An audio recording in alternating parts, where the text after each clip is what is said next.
ano po, bali sa September 8 po, kailangan gawin 8 o'clock to yung mga ganito, mga 6:30. Ay, ma. Oh my God. Ay. Okay, let's answer. Tapos, di ba marinig?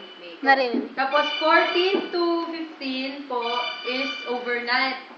Siguro po mga overnight po, overnight.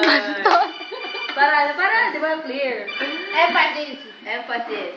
Ano po yun? So, mga safe naman po dito, walang aso. Bumuga. Bakit kami ginagawa natin, friend? Dami. Pakita mo. Pakita mo. Pakita mo. Pakita mo pa. Pakita mo ulit.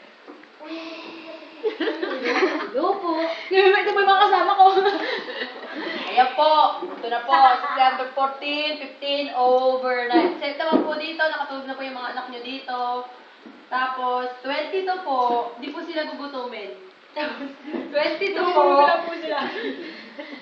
Hindi, okay lang. Birthday ko to, di ba? Tapos, Ay, nagparinig pang nagyabang. birthday. Sige, dito ako mag-3. Nagyabang. Tapos, 22. Sige. El Bonito. Uy, okay lang. Tapos, 22, ano po, maaga din po kami dapat. 5 a.m. Last na po to, I swear po, mga titos at titas. Hindi pwedeng last yun, friend. Last po na para dito. Pero baka po sa susunod kasi may activity centers pa po kami. So, Activity. sa Extracurricular activities. Ganun po.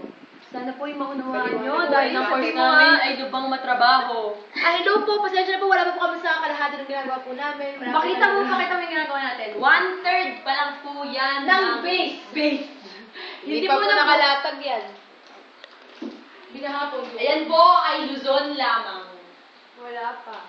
Dahil nasa Luzon na kami. Oo. Okay na po. Sana mo yung maunawaan nyo. Pakilagay lang po ang lagda ng magulang. Yes pala. Name, about, the date, and address. Okay na ba?